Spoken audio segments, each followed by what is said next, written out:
But anti-crime activists in kwaNgwanase in northern KwaZulu-Natal say they currently live in fear. And some have even fled the area as the killing of those fighting against cross-border crime continues.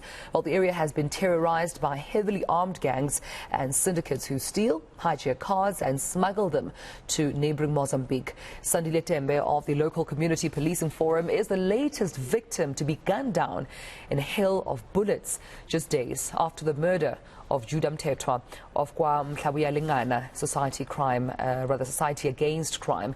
Here's eNCA senior reporter Siphamandla Goge, who revisited kwaNgwanase and filed this report. This is the new normal for the residents of kwaNgwanase, living under heavily armed soldiers and police presence in an area plagued by sophisticated syndicates, hijacking cars and smuggling them to neighboring Mozambique. Cars not bearing accurate registration papers, such as this woman's, are impounded and escorted to the local police station by the soldiers who aren't taking chances.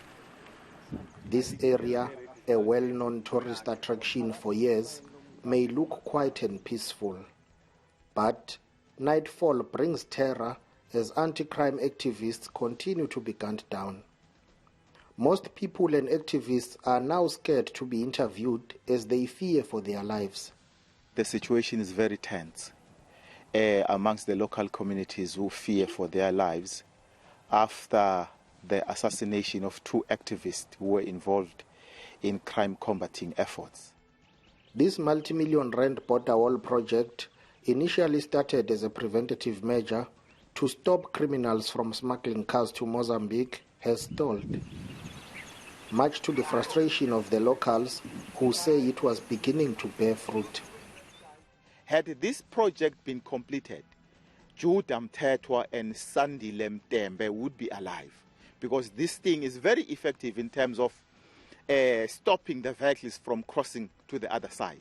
So we are still urging our government again on behalf of the community to say they must continue, or rather complete this project. This really is an embarrassment. Millions have been spent, but there is no value for money.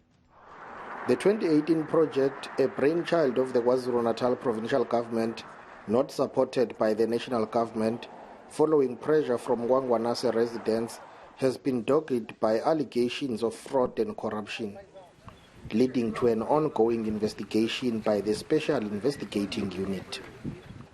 Locals say the ongoing cross-border crime is spoiling the long-standing relations between the two sister countries with strong historical ties. There are ordinary citizens who are trading, South Africans, who are trading in Mozambique for a livelihood. And equally, there are Mozambicans, ordinary Mozambicans who have got nothing to do with cross-border crime, who are trading in South Africa. The time they take in delaying to deal with these issues, those noble ideas and programs which can see this place being lifted up are being undermined seriously.